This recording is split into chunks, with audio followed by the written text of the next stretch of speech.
Thanks to those joining me live and to those that'll be joining me on Archive and Calix on Archive. What's up, Calix? I am in the building. That's right, man. We're actually doing a cast this time. Look at us on screen. We're back. Okay, giving you guys this is a Hellstorm days. Um, it'll be nice to have Scott Hill here one of these days, but it's another story. He's out hiding. Where's that guy, by the way? He's just hiding out. He's hiding. Hiding. Yeah, I'll text him once in a while. Um, I texted him when it was Marcus week. He was all excited, but he couldn't come on. He's like, extended another week. You know how that was his favorite fighter. Uh-huh. By the way, guys, make sure you throw a jab at that like button. Okay, throw the jab, and you like the content, subscribe. All right. And this episode is brought to you by Sharpie. All right. Sharpie. That's absolutely. Don't buy the ugly brands, man. It's all about Sharpie. Shout out to the chat, by the way. If you want to donate to the $1 initiative, I now have Cash App. That's $ Dstyleboxing. The link is in the chat. And also PayPal, Dstyleboxing@gmail.com. Just $1 a month. Some people have already donated. Thanks to those who have, and those have given super chats as well. Calix, talk to us. Thurman, Pacquiao, how'd you see it? I love the fight. I was actually up in the mountains without service as this fight was going on, so I wasn't able to catch it live, but I watched it yesterday, and I watched it going into it with a lot of commentary about people thinking that Pacquiao clearly won the fight. Pacquiao clearly won the fight, and Pacquiao destroyed Thurman. I was seeing a lot of that narrative going on, and as I'm watching the fight, I'm like, that's not what I'm seeing. Early on in the fight, that was very much the case, but I had the fight. I scored at 114, 113. I actually had the fight even through 9 rounds. I think I had 85, 85. Yep. And then to me, the big turning point in the fight was when Pacquiao caught Thurman with that body shot in the 10th round, that left to the rib. And you saw Thurman was clearly affected by it. Even the commentators, it was so quick that they didn't catch it. They thought it was a headbutt. But he clearly caught him with a body shot. And I think that pivoted the fight back into Pacquiao's momentum because 10 and 12, I thought Pacquiao won 12. Clearly, he came on strong. We talked about it last week. We both felt that Pacquiao was going to win a close decision on our scorecards because of the later rounds. We've seen Thurman fade late in fights against Sean Porter, against Danny Garcia. And he didn't fade as much in this fight, I felt, but it faded enough for Pacquiao to win those championship rounds and end up winning the fight on the scorecard. But I thought that body punch was beautiful by Pacquiao. He kept throwing that right hand upstairs and the left hand downstairs, and he caught him with that left hand, caught him with the right hand in the first round, and then caught him in that 10th round with the left hand to the body. It's just a beautiful shot, and I felt like that swayed the momentum back to Pacquiao because 5 through 9, I thought Thurman was doing a good job. And I think the reason, and we talked about this off air a couple of days ago, you texted me this, and it makes sense, is a lot of people, especially casual fans, do not score round by round. They don't score the 10-point must system. So they see Pacquiao win 1 through 4 big, and then they see maybe Thurman win 5 through 9 closer, and they're thinking that Pacquiao is still destroying him. You see what I mean? Yes. And I just felt like on the 10-point must system, round by round, this was a close fight. I had it 114, 113. I had no issues with any of the scorecards. I thought 115, 112 for Pacquiao was a good scorecard, even if you would have went 116, 111. I thought Dan Rafael's 117, 110 was a little very wide. Yeah, a little out of control. But I still understood. It used to be wide. Yeah. Right. But 114, 113 for Thurman, I even understood because the 9th round was very close. I thought that was the closest round in the fight. And I thought that could have went either way, clearly. Thurman had a strong first 2 minutes, and then Pacquiao came on strong in that last minute. And, you know, you could have went either way with that. So if you gave that round or another round to Thurman, let's say you gave the 12th to Thurman, because it was close for a while there, too. I thought 4 was close. Yeah, a lot of swing rounds there, yeah.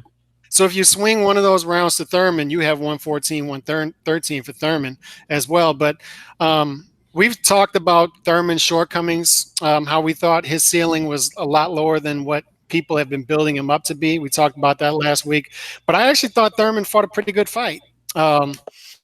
And I think that you have to give Pacquiao for credit for a 40-year-old, 71 fights into his career, all of these fights, and he's still doing this against a top 5 147 pounder in his Yeah, prime.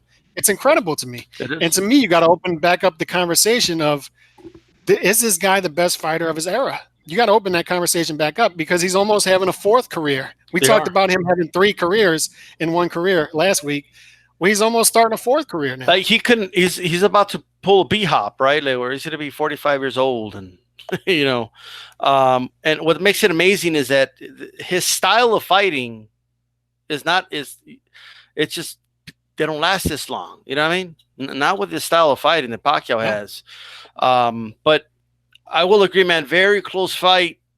Anyone who says Pacquiao destroyed him, man, it's like everybody. Like if I could give the best analogy I can give you, man, everybody remembers the big plays in a football game. Okay, Yeah. everybody the interception, that cost the game and all that stuff, but nobody remembers the 4 yard runs. Nobody remembers those 2 yards, that you needed to get that first down in the middle of the first quarter. Like nobody remembers those things. Um, Pacquiao landing that body shot on Thurman was like the Saints intercepting Peyton Manning, man, the Super Bowl. You know what I Yeah. mean? People remember that, but there was more to it. It wasn't just that wanted for Pacquiao. There was more to it, and there's a lot more that Thurman did in that fight that people are overlooking because they remember the big moments. They remember Pacquiao knocking him down. They remember him hurting Thurman to the body. I honestly think he hit him twice to the body that round. It's just the first time he just showed it a little more. And then of course there was a couple more times where I think Pacquiao caught Thurman's attention like pretty good, and it just stuck out. And I think that's what people remember. You know what I mean? So that's just I think that's why a lot of people think it was a one-sided fight, but it was not. It was. That's I not. was I was surprised by the knockdown in the first round, especially Yeah. the right hand. I was very surprised by that, and I thought Thurman started once he got over that initial shock of Pacquiao, because we talked about it last week as well. Thurman's never really seen a style like Pacquiao. I mean, how could you see a style like that? But he's never faced a guy as relentless as that, right? Right. So a guy who's going to make a move that much, and Thurman always shows that lateral movement on the outside, but Pacquiao just continues to turn you and make you work. And I was actually impressed by Thurman in 5 through 9 and coming back, because I thought if Thurman was going to have his moments, it was going to be early in the fight, then he would fade. But his moments were midway through the fight, and even in 10, he was doing well until that body shot. And I thought he had a decent 11th round as well. So I think that Pacquiao, I had the fight on the table going into that 12th, and Pacquiao dug deep, man, and got it to me, and he won the fight. And to me, it's just a huge fight, huge win, huge. Absolutely. I agree with that, man. It's not often you go to a 12th round like this is it. You know what I mean? In boxing, it's not often you feel that way. In this fight, you definitely felt that. I want to give a shout out real quick to the chat here. Rod Neal, what's going on? DJ Mexicano de Tejas says, "What's up, D-Style? What's going on?" We got Calix here as well. G Funk 84 says, "G Funk in the house. What's good? What's going on, bro?" A Rod 84 says, "Saludos." Alex Alberto G. White is a cheater. G Funk 84. I threw Trinidad left hook at the like. There you go. Don't break the like button now. All right, G Funky. Good job there, though. Jam Andy says, "What's up, guys? I want to know what you guys think about Thurman versus Broner at some point." Haplotype, what's up, fellas? Jam Andy, in his prime, AJ10, who would be considered Manny's part of Manny's era as for the great fighters. And Haplotype says it was. I lost. It was fairly close, but Pac won solidly to him. G Funk had a 114, 113. Thurman could have won. Since they did 10. He also had a 114, 113. Jam Man says, "I don't think Floyd last fight made him greater. I only think beating Spence solidifies these guys." Right, 9-2 AKU. Thurman could have won too, but he boxed. But he chose to fight, and it made for an awesome fight. I think I agree. It was an awesome fight. Really quick, Alex, what do you think of a potential Broner versus Thurman fight? I think that would be a perfect fight to bring Thurman back. It's a name. Broner is always a strong B-side, even with the losses. He's always a name. He's always going to bring the pre-fight. Hype. So I think it's a perfect fight to bring him back. I mean, it's a perfect style. Thurman will be able to. There's not going to be much coming back from Broner. He's not a counterpuncher. We've spoken about this flat-footed fighter. So I think that's a fight that Thurman can easily win against a name. So I'd love that fight for him.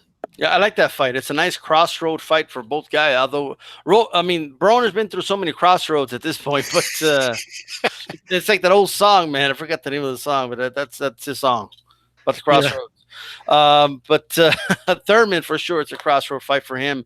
And I think he wins that fight. I think he beats Broner. Oh, easy. I think he wins it easy. I didn't think Thurman looked. I mean, I thought Thurman looked pretty good against Pacquiao from what I was expecting. I'm not as high on Thurman as other people were coming into the fight, so I thought Thurman did some things good, and I want to see him. I want to see him against other. I would still like to see him against the top fighters. To me, Crawford and Spence are still the top two guys. Pacquiao is clearly 3 still to me, and Freddie Roach is out there talking reckless again. He wants Spence. We'll see. He wants Spence and Crawford, so that'll be the true test. Wow. If Pacquiao beats a Spencer or Crawford right now, wow, woo! I don't think he does, but if he does, I don't think so either. But woo, wow. And by the way, guys, make sure you go vote on the polls. All right, make sure you go vote. Check it out. Go to youtube.com. /Dstyleboxing /community. Scroll down. Got 69 votes right now. Winky right. 51% of the vote. What's going on, man? Winky was barely surviving the last few weeks, and all of a sudden, Winky fans came out of nowhere. Paul Punisher Williams with 23%. Cali Pavlik hanging on with 6%. I'm kind of surprised Pavlik got so low. And then, of course, Cobra Frach at 20%. Not going to make it. Not going to make it, but he survived all 6 weeks. If that's an immoral victory, I guess. Hey, vote for Frach. Okay. Hashtag Sharpie. Hashtag Sharpie. Make sure you guys go vote for Frach, man. It's his last week. All right. With that said, Roy Jones Jr. won Calix. He dominated all the eliminator, then the main poll, and we're gonna. Y'all didn't forget. Nobody forgot. What do you think of him winning the poll, Roy Jones? It's to be expected. One of the GOATs, one of the greatest to ever do it. So props to him. Pensacola stand up. He's going to get his week. There was somebody put in the chat, man, 92KU, Bone Thugs and Harmony, right? The Crossroads. See you at the crossroads. Yeah, that's so many Crossroads fights already. I'm going to miss everybody. And I'm going to miss everybody. Yeah, he lost to everybody. Right? Okay. With that said, I want to talk about some crazy prop bets out there, Calix. All right. Right now, Pacquiao's next opponent. For those that don't know, dude, okay? For those that don't know, all right, these are you tell me what you guys think, all right? Who's ready? AJ10, type these down as I say them on the chat. Errol Spence, a -150. Wow. That is insane. That's a terrible bet. I don't think it's going to fight Spence next. Do you, Calix? I don't think so either, but Freddie Roach is talking reckless. But to get a negative, a minus, like you got to bet 150 to win 100. Yeah. Yeah, I wouldn't make that bet. I'm not that confident in it, but if they're going to fight Errol Spence, they better do it soon. I can tell you that, because he's only getting older. Pacquiao's only getting older. What about this? Sean Porter +300? Well, Sean Porter would have to win his next fight against Errol Spence, which isn't going to happen, I don't think. Which makes the +300 surprising. Right. I like Sean Porter, but I just don't see that happening. Right, this is at betonline.com. They're the ones putting these bets, guys, okay? We got Terrence Crawford at a +500, Alex. Not going to happen. I mean, not going to happen. Waste of money, right? Yeah, if you want to put $20 on it, but not going to happen. Waste of $20 in my opinion. Yeah. What about this? Amir Khan +250. I like it. Bet 100, win 250. If you want to do that, look, if they fight Amir Khan, I don't know. I think some people are saying it's going to happen. Wow. Okay. You don't think it's going to happen? I hope not. That's all I'll say. I hope it doesn't happen because we all know what's going to happen in that fight. Right. So that's not a fight I want to see. But it's possible. Amir Khan's saying it's going to happen. He's out there. He's been saying it for a week that it's going to happen. Like in Dubai or something, they'll pay these guys a lot of money. Yeah. Okay, well, that's that. Mayweather plus 2,000. Nope. You bet 100, you get 2,000. Nope, not happening. Even with all the social media going on right now, I mean, you don't think there's any shot at all? I disagree. I think this fight's going to happen. You think Pacquiao versus Mayweather 2 is going to happen? I'm not saying I want to see it, but it's going to happen. I think there's a good shot. They're already talking about this fight on First Take and on Undisputed, and they're already talking about. I don't know, man. You think there's a shot of it happening? I'd watch it. I would watch it. You think there's a shot of it happening though? Yes. Wow. Yes, because what Mayweather was at the fight, okay?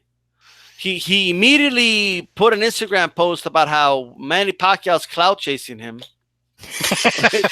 And then Pacquiao happened to reply, who we know he's not a trash talker. It was somebody from Pacquiao's team or whatever, who replied, "Oh, you're the one trying to be relevant. How about we make the rematch?" Yeah.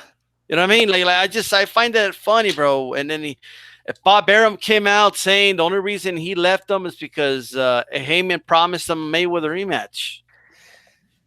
Isn't Mayweather making part of Pacquiao's money as well? Doesn't he have some stake in what Pacquiao's making?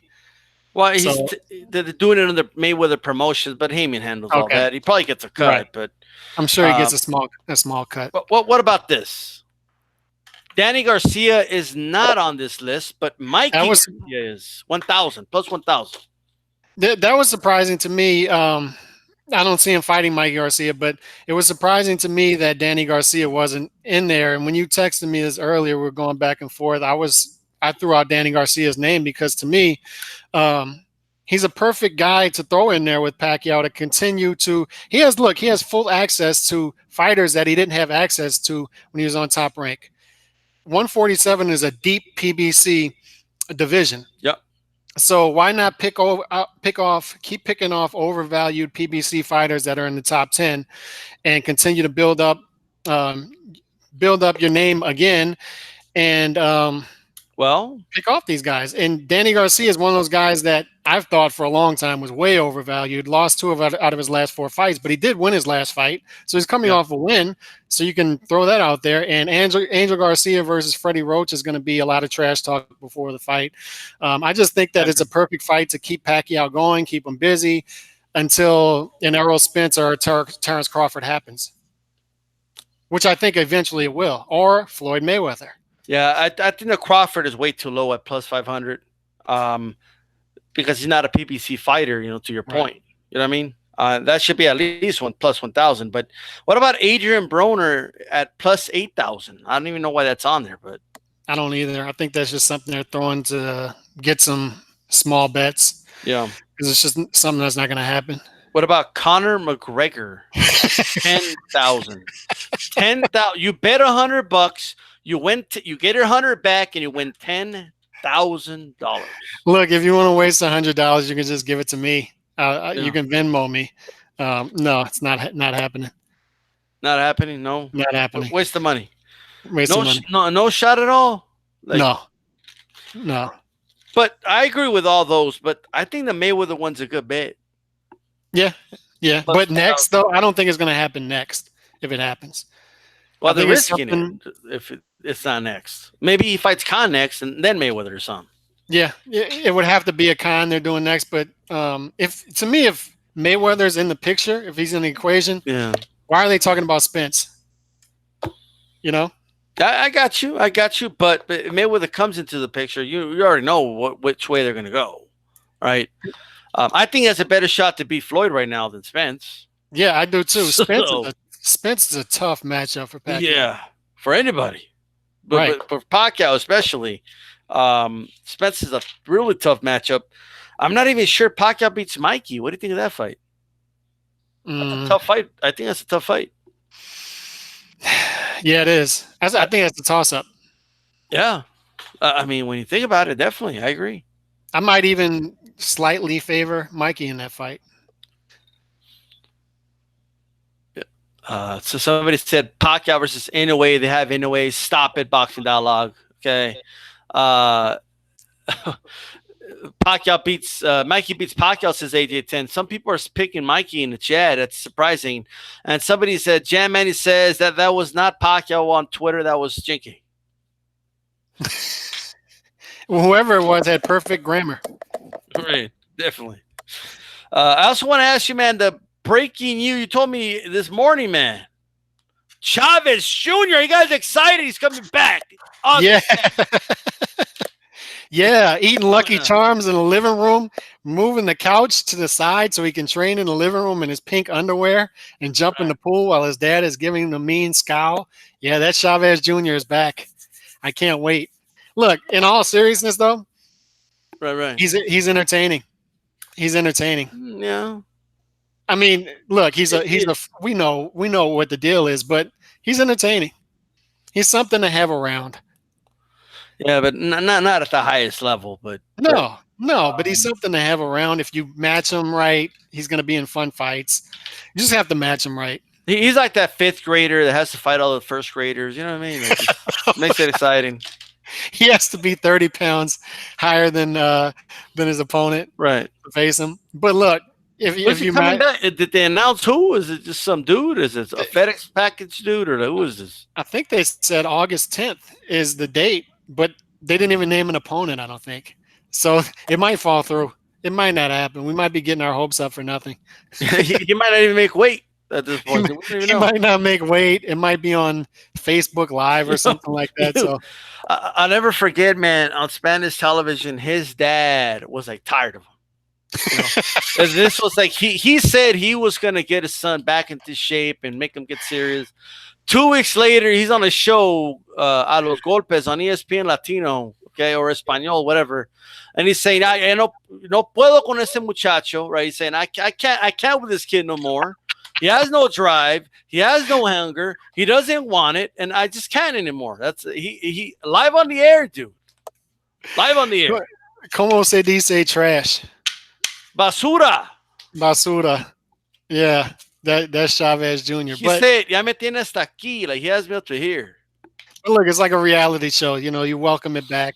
It's at least entertaining through good fights. And if you match him properly, he's in fun fights, man. The guy goes in and throws punches. So when he lets his hands go, when he's not against elite opposition. So bring him back, man. I'd like to see him back. Who wants to see him back, man? In the chat, if you want to see, and of course, to what degree, but do you want to see him back? Make sure you throw a jab at that like button, okay? And then throw that 1-2, jab at the like button, and bam, follow up with that. Subscribe if you like the content. And every Wednesday, CalCast, 10 p.m. Eastern time. Make sure you tune in every week. We got Haplotype on Mondays. We had G-Funk yesterday on Tuesdays. Calix on Wednesday. I got a big announcement tomorrow, Mondays through Thursdays. Dstyleboxing is live. I have the shit. Look at this shit. I have it written down, Calix. See that? Nice. Like, I ain't messing around, bro. Okay? But check this out, man. Breaking news is that it's breaking the internet. White, he looked terrible, but he was juicing apparently. And but the part is, it reminds me of the whole. Remember the Morales story? Yeah. You call the commission. They're like who's juicing? What? I called the commission. I called the New York State Commission, and they're like, "What?" I broke the news to them. So yeah, it's one of those things. But it looked hard, juicing, and looked horrible. It's weird. Yeah, but here's the thing. It was before the fight. He didn't get busted afterwards. Before the fight, and they didn't even tell Rivas. Why did they even do this shit then? Like, why even do it? But that's what I'm saying. They didn't tell Rivas. That's always been my issue with the drug testing. Is it's not consistent. It depends on which fighter gets caught and what the follow-up is going to be, and fighters always skate off. It's to me, it's a lot of times a big waste of time. Man, I don't understand how they know he tested positive. They don't do anything about it. They still go on with the fight, and then later on we find out. Like, what's the point? You know what I I'm mean? sure Like, they're gonna suspend him now and virtue signal a little bit and act like, oh, it's such a big deal. But right. they had to fight. They had to But fight. they knew. You think the WBC knew? I think they did. Oh, of course they did. Of But course they, they they did. wanted that 3%, right, or whatever it is. Right. Yeah, Right. they still keep the 3%. I bet you. But Like, it's not fair to Rivas because it's not. one of the big things is, let's say Garcia versus Morales. Let's use that for an example. Morales test positive, so Garcia gets to use that as leverage. Look, if you still want to go on with the fight, if everybody still wants to go on with the fight, throw me some more money. Throw me some more money. And they didn't even give him that opportunity, from what I'm reading. Yeah. I don't know, man. I think it's fucked up because if like let me put it this way, right? So the two guys, let's say they're like this. White got to cheat, right? But they didn't do anything about it. So this is how Rivas had to fight him, right? Yep. If they didn't do any testing, White was going to do the same thing anyway. Maybe Rivas could have evened the scales. Maybe he would have won. You Right. know. So it's just something to keep in mind, man. But hopefully they overturn that W of dealing White, and that's that. And other than that, I don't care. Me neither. Because he I don't care what he takes. Like, he's gonna get knocked out by Wilder. That fight happens. Yep. This dude could take whatever the hell he wants to take. He's gonna get knocked out. He loses to any of the top 4 or 5 guys. And somebody just put standard 6 month suspension. What type of a joke is a 6 month suspension in a sport where guys fight 2 times a year, college? That's not even a suspension. That's not even. They're gonna sit out 6 months anyway. Yeah, it's stupid. This shit's insane, man. Unbelievable. Uh, I want to ask you about the data shift death, man. What were your thoughts about that? Sad. I didn't see the fight live. Once again, I was on vacation, but I actually watched the fight this morning because I wanted to see. I felt bad for Buddy McGirt, so I wanted to see what was happening and what if anybody could have done anything different. You hate to second guess people, and it's one of those tough things. Like we've talked about this many times before. The worst situation a referee, a trainer could be in is a doctor can be in is when you see a guy in there with not a big puncher, a guy who is maybe a decent puncher or average puncher, and he's just catching your guy with shots all fight, and your guy is throwing stuff back. And when he goes back into the corner, he's either lying to you about how he's feeling, or he doesn't know how bad he's feeling because of the adrenaline that's going on. It's just a dangerous situation. It's the worst situation you can be in as a trainer, because at what point do you step in? At what point do you stop the fight? And he was taking shot after shot after shot, but he was throwing back shots. And he was losing the fight, but he was still throwing back shots. So you don't think to yourself, oh, this guy could have something life-threatening going on right now. And I felt bad for Buddy because he's always been that type of trainer that's been honest with his fighters. And we saw it with Arturo Gatti, the dialogue with him and Arturo Gatti several times, where I'm going to stop the fight. You better start boxing. I'm going to stop this fight. We've seen Buddy McGirt do that with several fighters as well. So he did it again here, and he's telling them, look, I got to stop this, man. You got to be honest with me. I got to stop this. I'm going to stop this fight. Please let me stop this fight. He's pleading with him before the 12th round. He was telling him no. He was telling him no. He was telling him, he was shaking his head, and he's like, and Buddy even told the doctor, like, we can't keep doing this. And then finally he just turns around and says, look, I'm stopping the fight. It's over. And then the worst part was just seeing, to see him walk out of the ring and he's stumbling. And then they finally get him on a stretcher and he's throwing up out of the stretcher, and you just see something's not right there. Yeah. And for this to unfold, it's just a brutal reminder that this is not just a sport. The adage is correct, is that you don't play boxing. You play football, you play basketball, you don't play boxing. This is serious. This is a serious game. And yeah, we don't call them players, we call them fighters. Yeah, that's right. And we love this sport, but every once in a while something brutal happens to remind. Adonis Stevenson was another case that really shocked the world, because it's even like the shock boxing world, because it's like even a high class elite fighter, right, who is not known to have something like that happen, it happens to him where he goes into a coma. So, but here's what I would stress. People, I've had people the past couple of days tell me, "Oh, this is the fight. This is a sport you love. Look how brutal boxing is, man. They need to do away with boxing. All this stuff." I've seen a lot of that.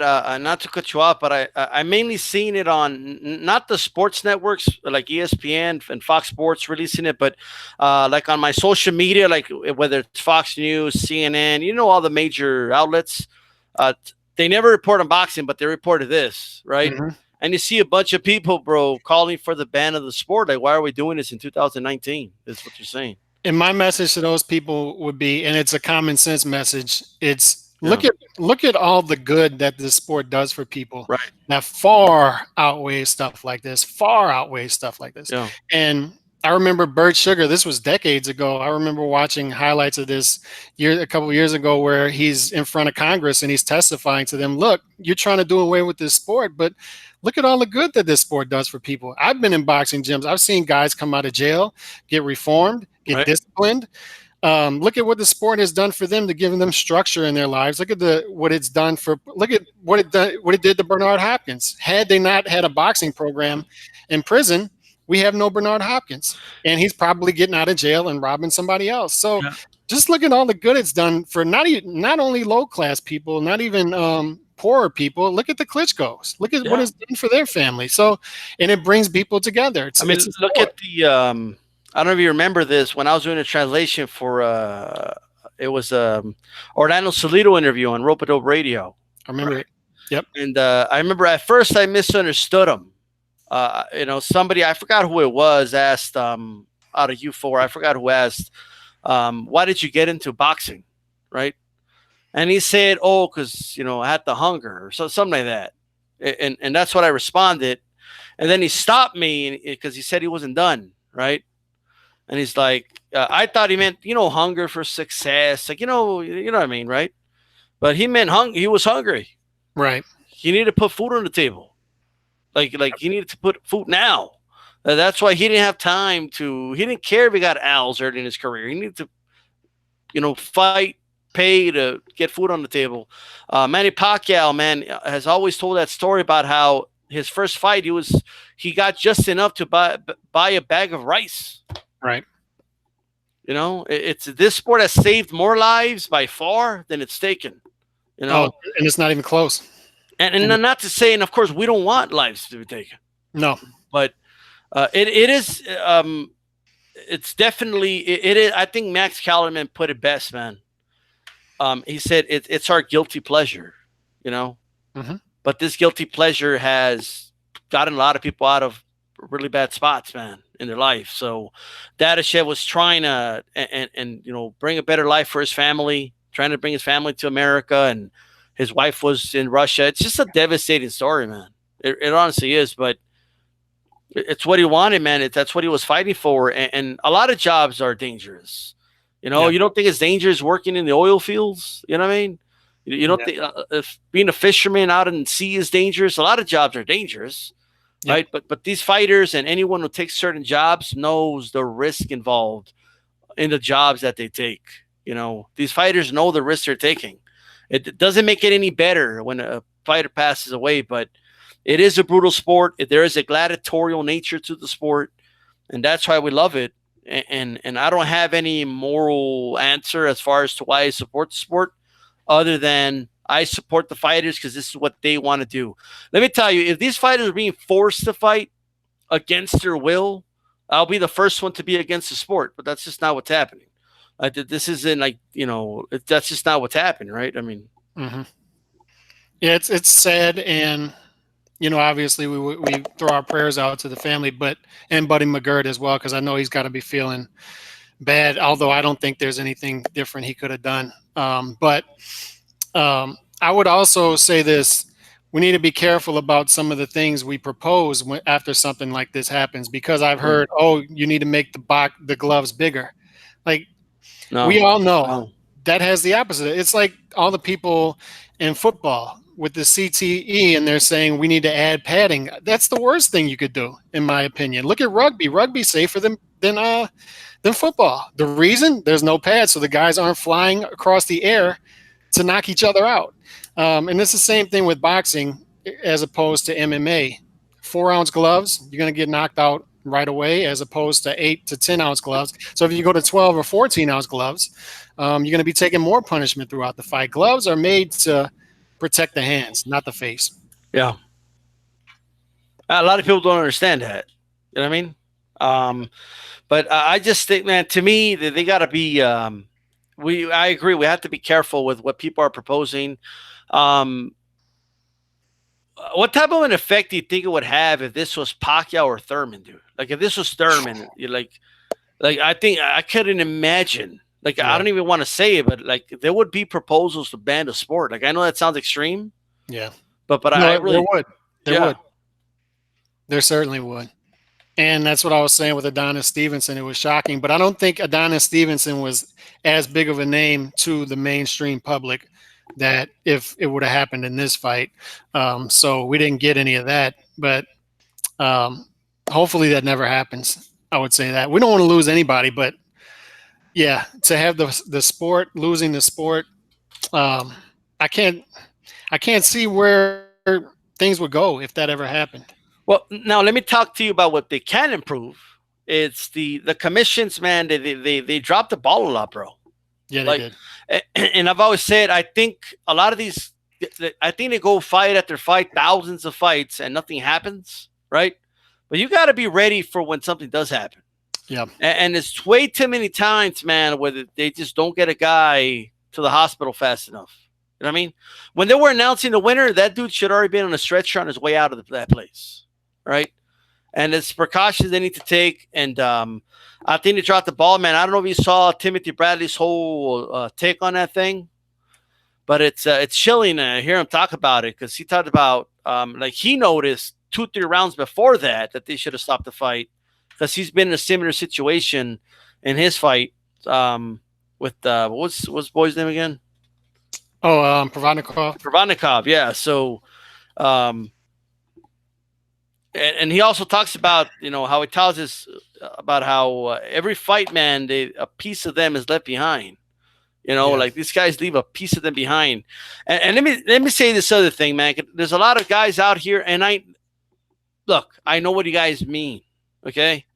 And Ward and Bradley said it too, but I just find I want to remind people that there's 2 people in that ring. There's 2 fighters, okay? So I get what you guys are saying. Oh, this is why we preach hit and not get hit, right? But unless we have boxing fights where no one's ever landing because the defense is so good, right? Guys are going to get hit, guys.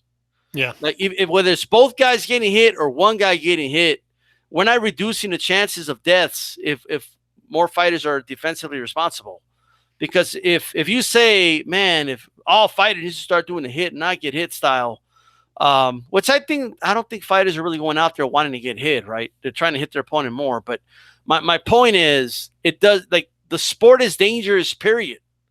Like the sport is dangerous, guys. You can't just say because the guy has a style, that's it. LaMotta is still alive. Isn't that dude still alive?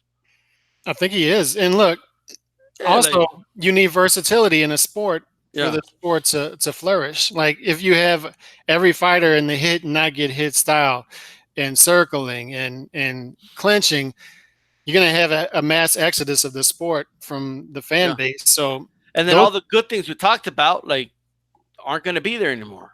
Right. And that's why you need the Dadashevs and Provodnikovs and fighters who are willing to go in there and sacrifice and give entertainment. I mean, you need it. You need it for the sport to thrive. Yeah. But I just, it's even if I get what you guys are saying, but I think you're only looking at the perspective as if there's only one guy in there fighting some machine that doesn't have any body. Even if one guy, it's totally possible for one guy to be slipping and dodging and doing all the damage, okay, and a guy could still die. You know what I mean? Right. So it's not regardless of anything, it's a dangerous sport we're watching. Yep. Just wanted to throw that out there, man. Do you think the commissions could do anything to improve Calix? I mean, I think it's an obvious question, but yeah, and we've seen it in other sports as well. I know basketball changed a lot of things after Hank Gathers died in the early '90s on the basketball court. as far as having stuff in every gym and having ambulances readily available. Every football game you go, I think at every level now has an ambulance readily available. And in boxing, it was terrible watching him to leave the ring. But when we watch the big fights, they're very careful about it. All right, they Yeah. make the guy sit down. They take the mouthpiece out. They don't take a guy off the canvas if he gets knocked out right away. So they're usually very careful about it. So to me, maybe it was the fact that this wasn't a main event. I don't know, but they definitely botched it on Friday night, letting him walk out the ring, and who knows what that did. I don't know. To me, There's no way to know, right? that's as reckless as anything we saw. Those people should be ready always. No matter what. But to me, once again, I'll just finish it off with this. Trainers have a tough job in these situations. I always feel bad for them when they're in that point. Maybe it's halfway through the fight, and they're like, "Should I let this guy keep fighting, or should I stop this now?" And the fighter is going to be mad at you, but sometimes you got to step in. Yeah. And it is tough because we've seen fights, Kalish, where it looks like a guy's done and then he pulls some miracle, or gets a second win, the comeback happens, so you just don't know sometimes, you know what I mean? Right. But I don't know, they got to improve, man. So we'll see what happens with that, man. I know the Russian Federation or something said they're going to be paying for the funeral expenses for what it's worth. I think Top Rank should have stepped up for that. I think a lot of people should step up for that. The commission, Yep. The sanctioning body, the Top Rank, the manager, everybody should step in and help that. And one thing people aren't talking about, man, how is this going to affect? I don't really know the fighter, but how is this going to affect his opponent? Yes, mentally, Is that gonna? There's been fighters, by the way, that have killed someone and they were never the same. Right. Because they couldn't quite throw the same anymore with the same conviction anymore. Mm-hmm. So hopefully it doesn't affect him that way, man, because I honestly believe that Dstyleboxing would have been the first one. If he could come back, he would tell him not to change, right? So it is what it is. The risk they take, it could have been him, you know what I mean? So that's that. Hooker versus Ramirez, Calix. Big unification fight at 140. Morris Hooker. Or Ramirez, who do you got in this fight? And this is a big fight. It's a toss-up fight because the winner should get Prograis, and that's a big unification fight there. Or Josh Taylor. No, maybe. Look, I'm from New Orleans. Okay. Prograis is going to win the fight. So I hear you. I like Ramirez in this fight. I just think that I think this is a tough matchup for Hooker. Everybody's talking about the reach, 8 or 10-inch reach in this fight advantage that he has. I think he's going to have trouble fighting at his range and keeping his range. I know he's fighting at home. I know that everybody's talking about the reach advantage, but I think Ramirez is going to get in on the inside, and I think this is going to be a tough matchup for Hooker, a tougher matchup than people think for him. The issue that I have in this fight is you always worry about Hooker's been in a lot of close decisions. He has 3 draws. He's been in several. I got you. Okay. Several wins by close. So I worry about for Ramirez if he's in a close fight with Hooker in Hooker's hometown, is he going to get the decision? So if we're talking about betting here, that would be my concern as far as Ramirez, because I think that Ramirez is going to win on my scorecard. I think he's going to have. He's going to be too relentless for Hooker to keep keep his range in this fight. Although Hooker is a better puncher, but I just think he's going to have issues. But I would stay away from this one because of the hometown and the judges. I always worry about that. Okay. You know what? That's a really good point. I want to go through the chat here really quick. Darth Vader says, salute. What's going on, AJ10? If it was Pacquiao, the sport would be damaged heavily. And A-Rod, they would say that the damage over the years like that, it would happen to Loma. He's had as many fights. I'm not sure what you mean by that, bro. Sorry about that. Boxing Dialogue, Lamada passed last year, I think at 95 years old. All right, so rest in peace, Lamada. And I think I remember that now, actually. I didn't remember, but man, that guy lived at 95 years old, bro. That was a tough life too. Dude, like it's hard for anyone to live in 95. Like for a professional prize fighter from the 50s, bro. We had some rough times outside of the ring too.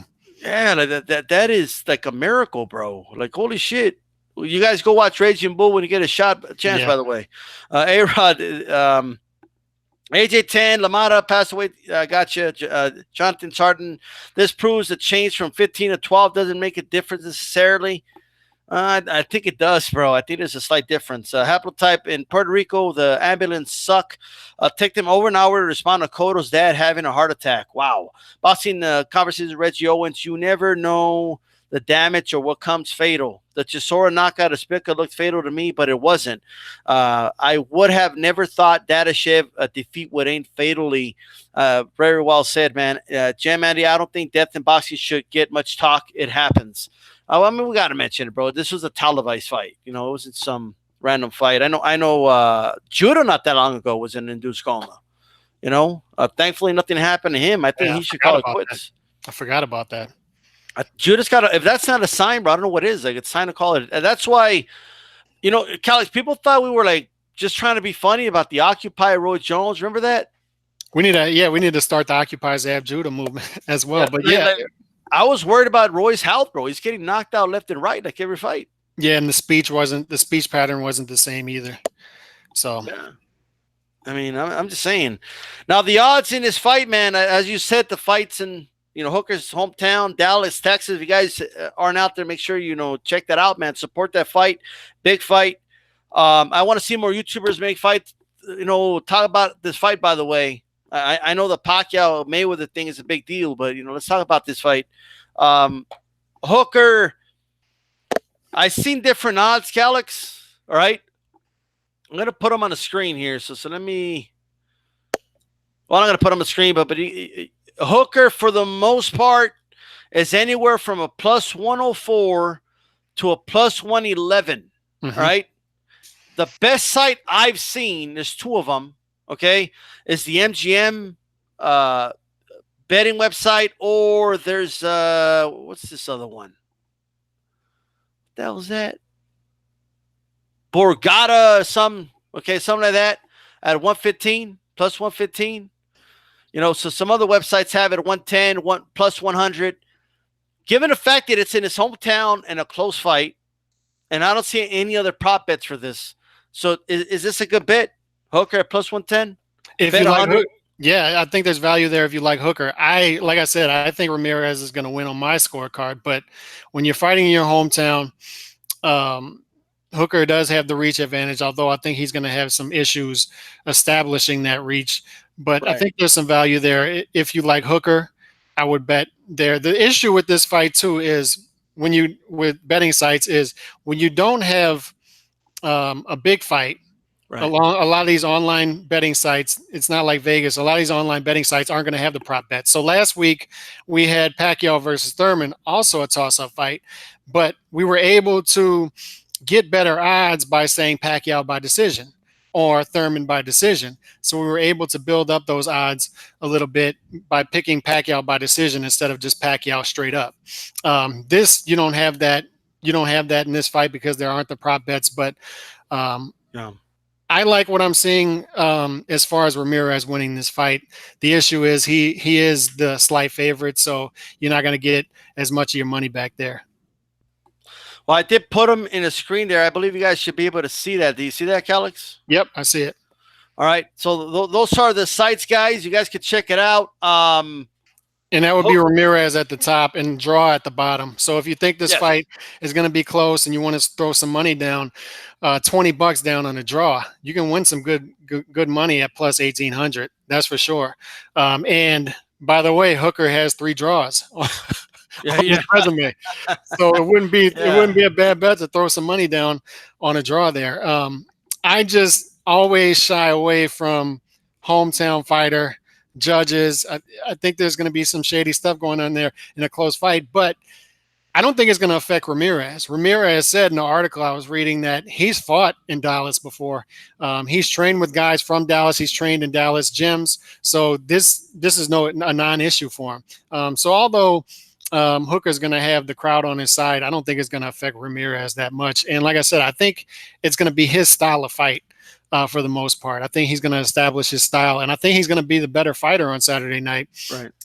But I don't know if the value is there with him being a slight favorite and him once again being in someone else's hometown where the judges could go the other way. That's the issue with boxing is you're faced with outside obstacles that get in the way, judges, a bad referee, Right. yada yada.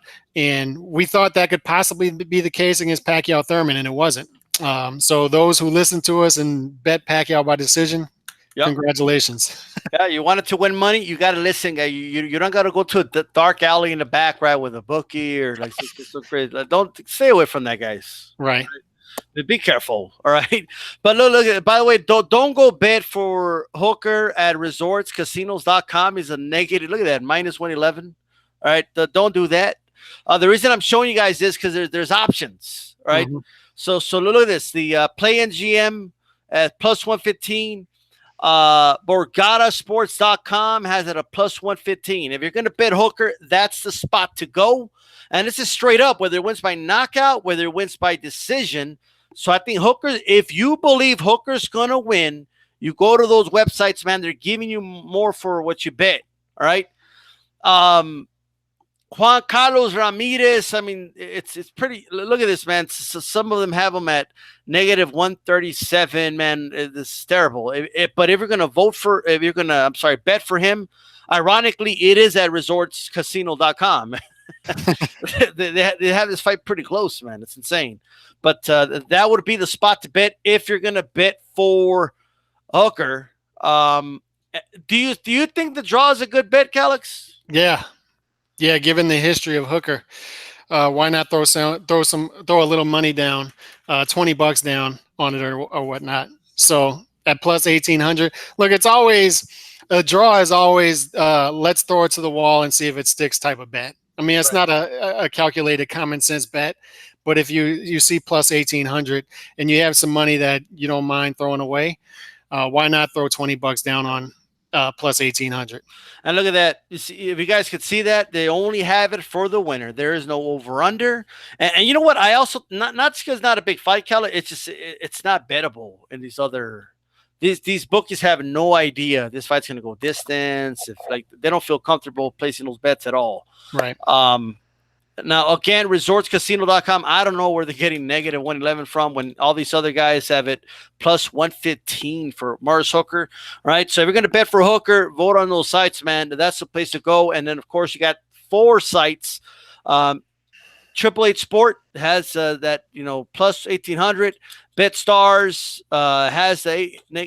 has it as well. Sugar House has the +1,800 as well, and a DraftKings Sportsbook. They also have the +1,800 if you want to go with that draw.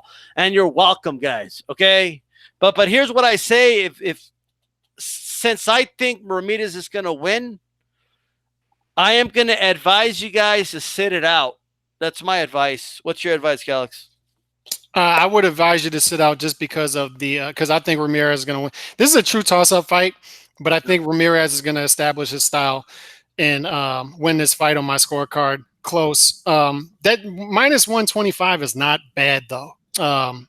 So if you want to throw down 125 to win 100, it's not bad if you feel strong about Ramirez winning. The issue for me and why I sit back is because of him fighting not in his hometown. So that's why I would stay away from this. Yeah. The only real bet that I would make on this fight is throwing a little money down on the draw, which I'm going to do. I'm going to throw $20 down on the draw and see if it sticks. It probably won't, but why not? There you go. I mean, I honestly think if you guys got $20, go for that draw because one, it is to me, this is almost a 50-50 fight. Yep. It's a close fight. And believe it or not, draws do happen when there's unification fights. Okay. Right. They do happen. So this is going to be really close on the scorecards. If you're going to go to Ramirez, you saw the site there that's giving you the better odds. And if you're going to go Hooker, you saw it. Okay. There's 2 sites giving you much better odds. Be careful with the sites that have Hooker at a minus, right? Be careful with those sites. Always scout those out, but D-Style's got you. Okay, every Wednesday, me and Kyle's gonna be covering these bets for you guys. Okay, we got you. All right, we got your back.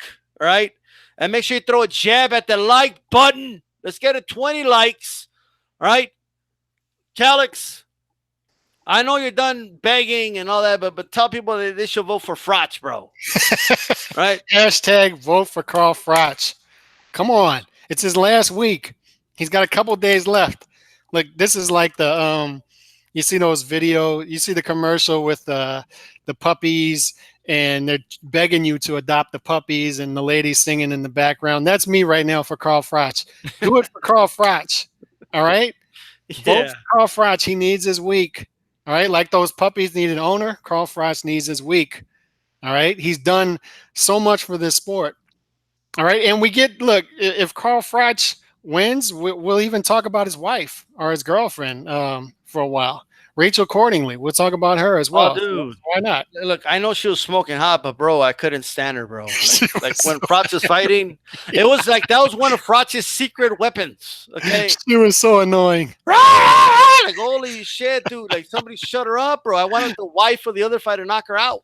There was one fight. I think it was against Darrell, where she sat right behind, for whatever reason, the announcers, and I was like, oh that was a bad decision.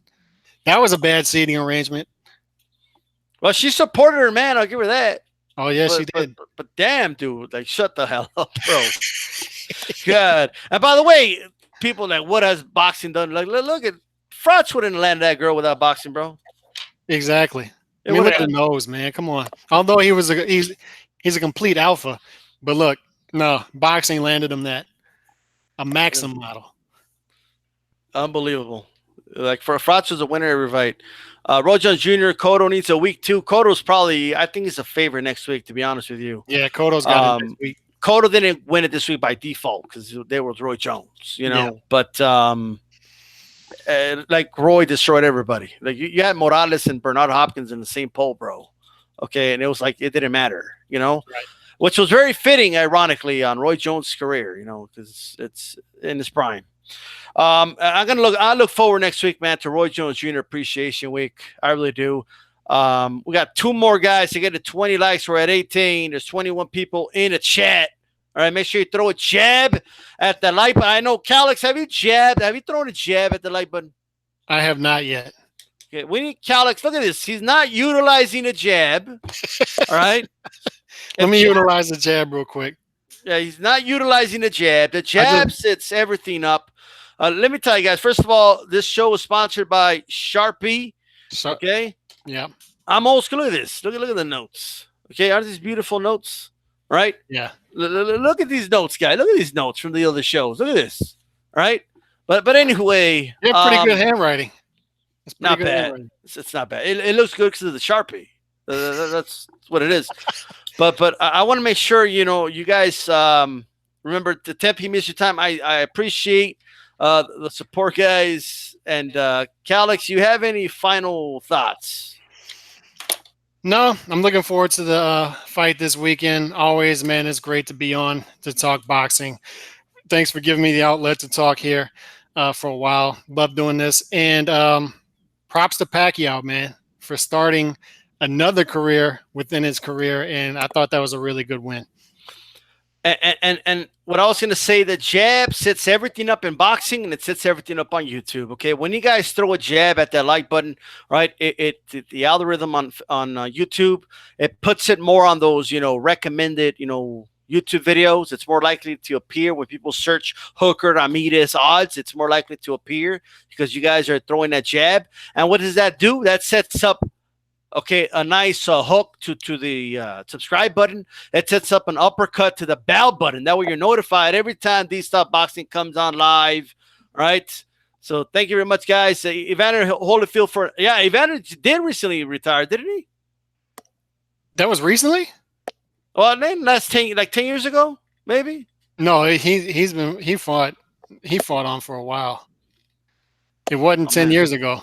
It wasn't 10. It might have been 3 or 4 years ago. Wow. I don't think is he in the Hall of Fame yet? Because you got to wait 5 years. Yeah, No, that's what I'm saying. It hasn't been 5 years yet. we would have known. He hasn't. I can't believe this dude didn't retire 5 years ago. Wow. Because he's a first ballot. He's a first ballot. Shout out to Jam Andy, A-Rod, Ticket TV, Jam Andy again, A-Rod 83, Boxing Conversation with Reggie Owens, the Kelly Enigma, Clifton Bronson, Sarton, what's going on?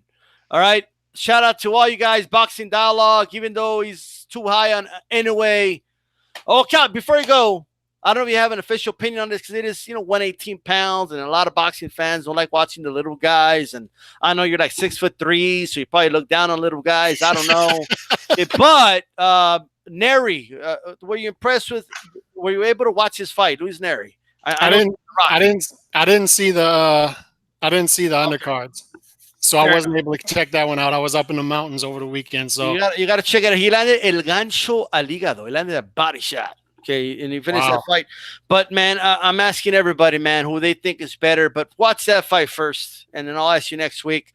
We're going to get Calix's official next week, next Wednesday. I want to know who Calix thinks is the best bantamweight in the world, Neri or Inoue. I can already answer that for you. Inoue is a beast. He's a monster. No, yes. You're wrong. Yes, he's a monster. I like this because we're disagreeing. All right, we're gonna talk next week about get into that because Inoue would beat him. Okay, all right. Next week, me and Calix are gonna debate Neri versus Inoue, so you guys stay tuned next week for that. All right. Anyways, with that said, guys, this is Dstyleboxing, and what do we say, Calix? Peace. We're out. Keep it boxing.